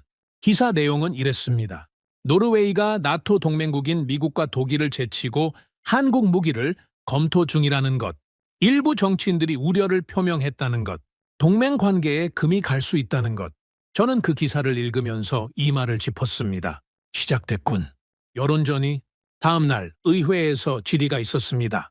야당 의원 한 명이 국방장관에게 질문했습니다. 장관님, 노르웨이가 한국 무기를 도입하려 한다는 보도가 있습니다. 사실입니까? 국방장관이 대답했습니다. 현재 여러 후보를 검토 중입니다. 한국의 천무체계도 그중 하나입니다. 의원이 따져 물었습니다. 왜 하필 한국입니까? 미국이나 독일 같은 전통적 동맹국 무기는 왜 안 됩니까? 장관이 침착하게 대답했습니다. 납기 문제입니다. 미국과 독일은 현재 생산 역량이 부족해서 우리가 원하는 시점에 무기를 공급하기 어렵습니다. 반면 한국은 빠른 납기가 가능합니다. 의원이 비꼬듯이 말했습니다. 그래서 동맹국을 버리고 한국을 선택하겠다는 겁니까? 장관의 목소리가 단호해졌습니다. 버린다는 표현은 적절하지 않습니다. 우리는 국가 안보를 위해 최선의 선택을 하는 것입니다. 전쟁이 터졌을 때 무기가 없으면 동맹이 무슨 소용입니까? 동맹국들도 우리 입장을 이해할 겁니다. 의회 질의는 그렇게 끝났습니다. 하지만 논란은 계속됐죠. 저는 그 상황을 지켜보면서 생각했습니다. 이게 현실이구나. 무기 하나 도입하는데도 이렇게 복잡한 거구나. 하지만 저는 흔들리지 않았습니다. 왜냐하면 저는 현장을 봤으니까요. 한국 공장을 직접 봤고 폴란드 사례를 확인했고 숫자를 분석했습니다. 감정이 아니라 데이터로 판단한 겁니다. 그 무렵 저는 한 통의 전화를 받았습니다. 폴란드의 야체크였습니다. 에이릭, 너희도 시끄럽다며? 저는 쓴웃음을 지었습니다. 응, 좀 그래. 미국이랑 독일이 불쾌해하고 언론은 떠들고 정치권은 시끄럽고. 야체크가 웃었습니다. 우리도 똑같았어. 한국 무기 도입할 때 난리도 아니었지. 왜 미국 무기 안 사느냐? 왜 독일 탱크 안 사느냐? 동맹을 무시하는 거냐? 별소리를 다 들었어. 그래서 어떻게 했어? 야체크가 단호하게 말했습니다. 무시했어. 우리는 우리 갈 길 갔어. 결과적으로 옳은 선택이었고. 저는 물었습니다. 후회 없어? 전혀. 한국 무기가 들어오고 나서 우리 전력이 확 올라갔어. 속도가 달라. 지금 유럽에서 폴란드 지상 전력이 가장 빠르게 강화되고 있어. 그게 다 한국 덕분이야. 야체크가 덧붙였습니다. 에이릭, 조언 하나 할게. 시끄러운 소리에 흔들리지 마. 저 사람들은 책임 안 져. 전쟁 나면 제일 먼저 도망갈 사람들이야. 결정은 너희가 해야 해. 그리고 그 결정의 책임도 너희가 지는 거야. 전화를 끊고 나서 저는 한참 동안 생각에 잠겼습니다. 야체크 말이 맞았습니다. 시끄러운 소리에 흔들리면 안 됐습니다. 며칠 후 저는 국방부에 보고서를 제출했습니다. 제목은 이랬습니다. 외부 압박에 대한 대응 방안. 보고서에서 저는 이렇게 썼습니다. 현재 미국과 독일로부터 압박이 있는 것은 사실이다. 일부 언론과 정치권에서도 우려의 목소리가 나오고 있다. 하지만 우리는 이 압박에 흔들려서는 안 된다. 우리가 한국을 검토하는 이유는 명확하다. 납기 때문이다. 미국과 독일이 지금 당장 무기를 줄 수 없기 때문에 대안을 찾은 것이다. 이건 동맹을 무시하는 게 아니라 현실을 직시하는 것이다. 압박에 굴복해서 결정을 번복하면 어떻게 되는가? 우리는 다시 4년에서 6년을 기다려야 한다. 그 사이에 무슨 일이 벌어질지 아무도 모른다. 우크라이나 전쟁이 어떻게 될지, 러시아가 어디로 눈을 돌릴지, 북극 정세가 어떻게 변할지. 불확실성 속에서 우리는 무방비 상태로 남게 된다. 따라서 나의 권고는 명확하다. 한국과의 협상을 계속 진행해야 한다. 외부 압박은 외교적으로 관리하되 핵심 방향은 흔들리지 말아야 한다. 보고서를 제출하고 나서 저는 국방장관을 만났습니다. 장관이 물었습니다. 홀름 박사, 솔직히 말해 주십시오. 우리가 옳은 방향으로 가고 있는 겁니까? 저는 잠시 생각했습니다. 그리고 대답했습니다. 장관님, 저는 30년 넘게 이 분야에서 일했습니다. 수많은 무기 도입 사업을 받고 수많은 결정을 받습니다. 그 경험으로 말씀드리면 지금 우리가 가는 방향은 옳습니다. 확신합니까? 확신합니다. 물론 리스크가 없는 건 아닙니다. 하지만 한국을 포기하고 미국이나 독일을 기다리는 게 더 큰 리스크입니다. 시간이 없습니다. 전쟁은 기다려주지 않습니다. 장관이 고개를 끄덕였습니다. 알겠습니다. 박사의 의견을 존중하겠습니다. 그날 저녁 저는 사무실에서 창밖을 바라봤습니다. 오슬로의 밤하늘에 별이 떠 있었습니다. 저 별들은 수천 년 전에도 저기 있었고 수천 년 후에도 저기 있을 겁니다. 인간의 정치와 갈등 따위는 아랑곳하지 않고요. 저는 생각했습니다. 지금 이 순간 누군가는 우리를 비난하고 있겠지. 왜 한국이냐고, 왜 동맹국을 무시하냐고. 하지만 그 사람들은 책임을 지지 않는다. 전쟁이 나도 그 사람들은 안전한 곳에 있을 것이다. 책임은 우리가 진다. 결정도 우리가 한다. 그리고 그 결정의 결과도 우리가 감당한다. 저는 노트에 한 줄을 적었습니다. 전쟁은 만장일치를 기다리지 않는다. 그리고 또 한 줄을 적었습니다. 결정하는 자만이 역사에 남는다. 떠드는 자는 잊힌다. 창밖의 별들이 반짝이고 있었습니다. 협상은 계속되고 있었습니다. 아직 확정된 건 없었습니다. 하지만 방향은 점점 더 명확해지고 있었죠. 한국, 천무, 이 이름들이 노르웨이 국방의 미래가 될 수도 있었습니다. 아직은 가능성이었지만 점점 현실에 가까워지고 있었습니다. 저는 혼잣말을 했습니다. 조금만 더 버티자. 끝이 보인다. 하지만 저는 알고 있었습니다. 진짜 어려운 건 이제부터라는 것을요. 협상이 막바지에 접어들었습니다. 몇 달간의 기술 검토, 가격 협상, 산업협력 논의, 모든 과정이 하나씩 마무리되고 있었죠. 물론 아직 최종 서명이 남아 있었습니다. 하지만 방향은 이미 돌이킬 수 없을 정도로 굳어져 있었습니다. 저는 그 과정을 처음부터 끝까지 지켜봤습니다. 어느 날 오후 국방장관이 저를 불렀습니다. 홀름 박사, 잠시 이야기 좀 합시다. 장관실로 들어가자 장관이 창밖을 바라보고 있었습니다. 오슬로의 겨울 하늘이 회색빛으로 물들어 있었죠. 장관이 돌아서며 말했습니다. 박사, 그동안 수고 많았습니다. 아직 끝난 게 아닙니다, 장관님. 장관이 미소를 지었습니다. 물론이죠. 하지만 고비는 넘겼습니다. 박사 덕분입니다. 저는 고개를 저었습니다. 저는 제 역할을 했을 뿐입니다. 결정은 장관님과 정부가 하신 겁니다. 장관이 소파에 앉으며 손짓했습니다. 저도 맞은편에 앉았죠. 박사, 솔직히 물어봐도 되겠습니까? 물론입니다. 처음에 한국을 검토하자고 했을 때 확신이 있었습니까? 아니면 도박이었습니까? 저는 잠시 생각했습니다. 솔직하게 대답하기로 했죠. 솔직히 말씀드리면 처음에는 확신이 없었습니다. 한국이요? 정말요? 그런 생각이 들었죠. 저도 편견이 있었습니다. 장관이 고개를 끄덕였습니다. 그랬군요. 그럼 언제 확신이 생겼습니까? 저는 기억을 더듬었습니다. 한국 공장을 방문했을 때였습니다. 창원에 있는 한화 디펜스 공장이요. 그곳에서 생산 라인을 봤습니다. 천무가 조립되는 걸 직접 봤죠. 저는 그때를 떠올렸습니다. 장관님, 그 광경을 보셨어야 합니다. 라인이 쉬지 않고 돌아가고 있었습니다. 한 대가 완성되면 바로 다음 대가 올라왔죠. 물 흐르듯이요. 그걸 보는 순간 깨달았습니다. 이 나라는 진짜구나. 허풍이 아니구나. 장관이 물었습니다. 그게 결정적이었습니까? 네, 자료로 보는 것과 직접 보는 건 다릅니다. 카탈로그에 뭐라고 써 있든 현장을 보면 진실을 알 수 있죠. 한국의 현장은 진짜였습니다. 저는 덧붙였습니다. 그리고 한 가지 더 있었습니다. 한국 사람들의 태도였습니다. 태도요? 네. 그들은 우리한테 뭔가를 팔려고 하는 게 아니었습니다. 파트너가 되려고 하고 있었습니다. 차이가 느껴졌죠. 당이 이익이 아니라 장기 관계를 생각하고 있었습니다. 장관이 천천히 고개를 끄덕였습니다. 이해합니다. 저도 비슷한 인상을 받았습니다. 잠시 침묵이 흘렀습니다. 장관이 말했습니다. 박사, 앞으로 어떻게 될 것 같습니까? 이번 일이 마무리되면요. 저는 생각을 정리했습니다. 두 가지 변화가 있을 겁니다. 말씀해 보십시오. 첫째, 노르웨이 국방입니다. 천무가 들어오면 우리의 장거리 타격 능력이 완전히 달라집니다. 20년 넘게 비어있던 공백이 메워지는 거죠. 러시아가 콜라반도에서 움직여도 우리는 대응할 수 있게 됩니다. 저는 계속했습니다. K9과 천무가 결합되면 노르웨이 지상 화력 체계가 완성됩니다. 근거리는 K9이, 장거리는 천무가 담당하죠. 하나의 국가에서 온 두 체계가 서로 보완하는 구조입니다. 정비도 편해지고 부품 수급도 효율화되고 훈련도 단순해집니다. 장관이 물었습니다. 둘째는요? 저는 잠시 말을 멈췄습니다. 이건 더 큰 이야기였으니까요.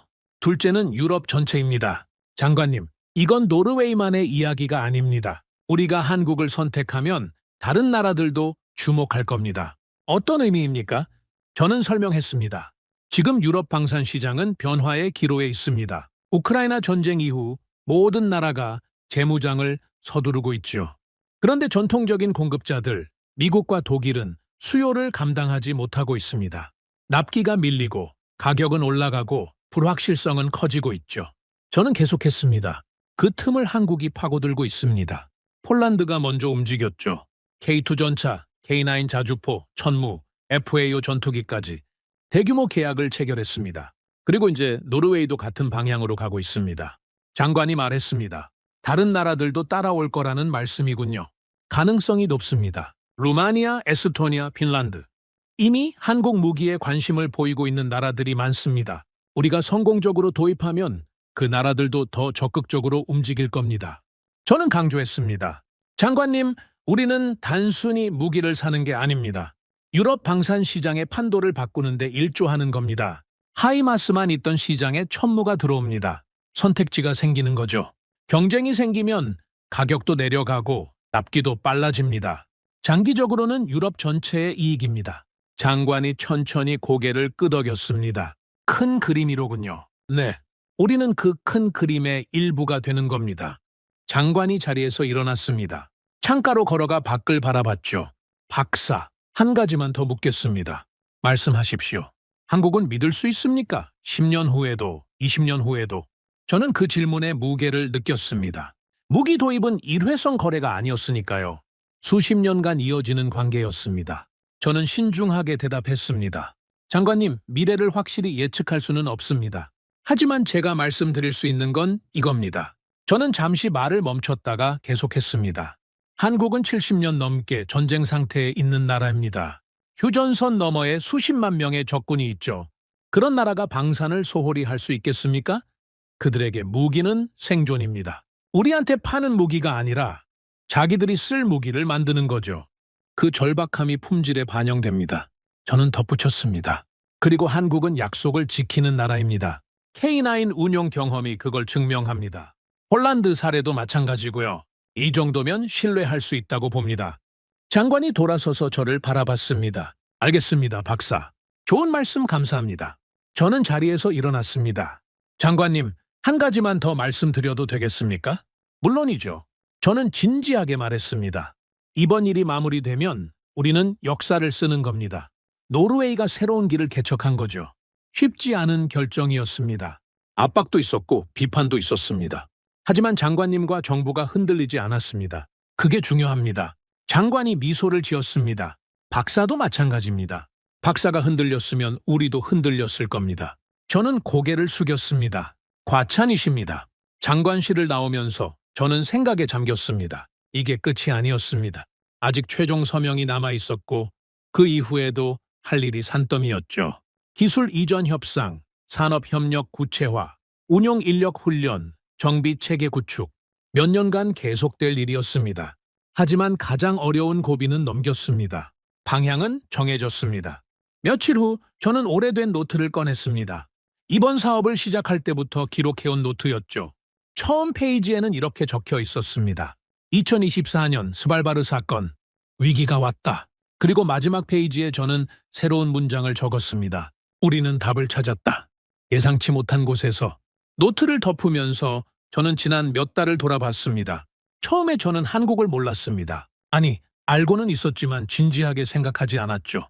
삼성, 현대, K-팝. 그 정도가 제가 아는 한국이었습니다. 무기? 한국이? 솔직히 의아했습니다. 하지만 하나씩 알아갈수록 생각이 바뀌었습니다. 한국은 전쟁을 아는 나라였습니다. 평화로운 유럽에서 잊혀진 그 감각을 한국은 여전히 갖고 있었죠. 매일 전쟁을 준비하면서 사는 나라. 그래서 그들의 무기는 달랐습니다. 전시용 카탈로그가 아니라 실제로 쓸 무기를 만들고 있었습니다. 그리고 한국은 약속을 지키는 나라였습니다. 말만 번지르르한 게 아니라 실제로 이행했습니다. 납기를 맞추고 품질을 유지하고 문제가 생기면 즉시 해결했습니다. 그게 신뢰였습니다. 저는 창밖을 바라봤습니다. 오슬로의 하늘에 눈이 내리고 있었습니다. 하얀 눈송이들이 천천히 떨어지고 있었죠. 문득 스발바르가 떠올랐습니다. 이 모든 게 시작된 곳, 중국인들이 군복을 입고 서 있던 그 사진. 그때 저는 분노했습니다. 그리고 두려웠습니다. 우리가 비어있다는 걸 깨달았으니까요. 하지만 지금은 달랐습니다. 여전히 갈 길이 멀었지만 방향은 보였습니다. 공백을 메울 수 있다는 희망이 생겼습니다. 그리고 그 희망은 예상치 못한 곳에서 왔습니다. 한국, 반도의 작은 나라, 70년 넘게 전쟁의 그림자 아래 살아온 나라. 그 나라가 지구 반대편 노르웨이의 안보를 지키는데 기여하게 됐습니다. 역사의 아이러니라고 해야 할까요? 아니면 필연이라고 해야 할까요? 저는 모르겠습니다. 다만 한 가지는 확실했습니다. 우리는 옳은 방향으로 가고 있었습니다. 그날 저녁, 저는 아내와 함께 저녁을 먹었습니다. 오랜만에 집에서 먹는 식사였죠. 몇 달간 너무 바빴으니까요. 아내가 물었습니다. 여보, 이제 좀 쉴 수 있는 거예요? 저는 쓴웃음을 지었습니다. 아직 멀었어. 하지만 고비는 넘겼어. 아내가 제 손을 잡았습니다. 고생 많았어요. 몇 달간 얼마나 힘들었는지 알아요. 저는 고개를 끄덕였습니다. 힘들었지. 하지만 보람 있었어. 뭔가 의미 있는 일을 했다는 느낌이야. 아내가 물었습니다. 한국이 정말 그렇게 대단한 거예요? 저는 생각했습니다. 어떻게 설명해야 할까? 대단하다기보다는 진짜야? 가짜가 아니라 진짜. 요즘 세상에 진짜를 만나기 쉽지 않잖아. 한국은 진짜였어. 아내가 고개를 끄덕였습니다. 당신이 그렇게 말하면 믿어야겠네요. 30년 경력의 전문가가 하는 말이니까. 저는 웃었습니다. 30년 경력이라고 해도 틀릴 수 있어. 하지만 이번엔 확신해. 우리가 옳은 선택을 하고 있다고. 식사를 마치고 저는 서재로 갔습니다. 책상 앞에 앉아 컴퓨터를 켰죠. 그리고 글을 쓰기 시작했습니다. 이번 일의 기록을 남기고 싶었습니다. 후세 사람들이 읽을 수 있도록. 제목은 이렇게 정했습니다. 선택의 기록. 노르웨이는 왜 한국을 바라보게 됐는가? 첫 문장은 이렇게 시작했습니다. 스발바르에서 찍힌 사진 한 장이 모든 것의 시작이었다. 그리고 저는 밤새 글을 썼습니다. 스발바르 사건부터 한국 방문, 독일과의 비교, 미국의 압박, 의회의 지뢰, 그리고 최종 협상까지 글을 쓰면서 저는 깨달았습니다. 이건 단순한 무기 도입 이야기가 아니었습니다. 변화의 이야기였습니다. 고정관념을 깨고 새로운 가능성을 발견하는 이야기였습니다. 노르웨이는 변하고 있었습니다. 유럽도 변하고 있었습니다. 그리고 그 변화의 중심에 한국이 있었습니다. 새벽이 되어서야 저는 글을 마쳤습니다. 마지막 문장은 이렇게 끝맺었습니다. 나는 노르웨이 안보 전문가 에이릭 홀름이다. 30년 넘게 이 분야에서 일했다.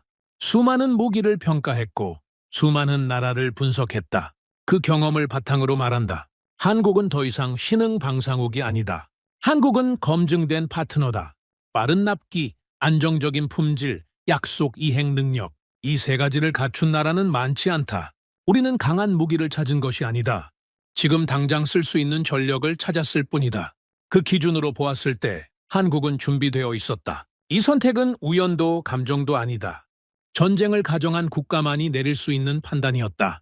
그리고 오늘 한국은 그 판단의 대상으로 떠올랐다. 아직 끝난 건 아니다.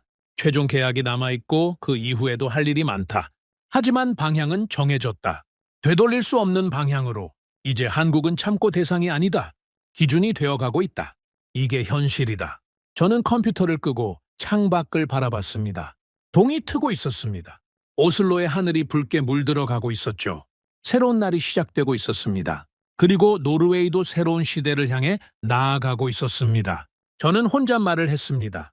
이건 끝이 아니다. 시작이다. 창밖의 햇살이 서재로 들어왔습니다. 따뜻한 빛이었습니다. 저는 미소를 지었습니다. 우리는 옳은 방향으로 가고 있었습니다. 그 확신이 있었습니다. 그리고 그 확신은 감정에서 온 게 아니었습니다. 데이터에서, 경험에서, 현장에서 온 것이었습니다. 이건 감정이 아니었습니다. 전략이었습니다. 오늘의 사연은 여기까지입니다. 구독과 좋아요는 영상 제작에 아주 큰 힘이 됩니다. 지금까지 감동테라스 저는 소희였습니다. 오늘도 우리 구독자님들의 가정에 따뜻한 행복이 가득하시길 진심으로 바라겠습니다. 긴 영상 끝까지 시청해주셔서 정말 감사합니다. 내일 더 좋은 이야기로 찾아뵙겠습니다. 감사합니다.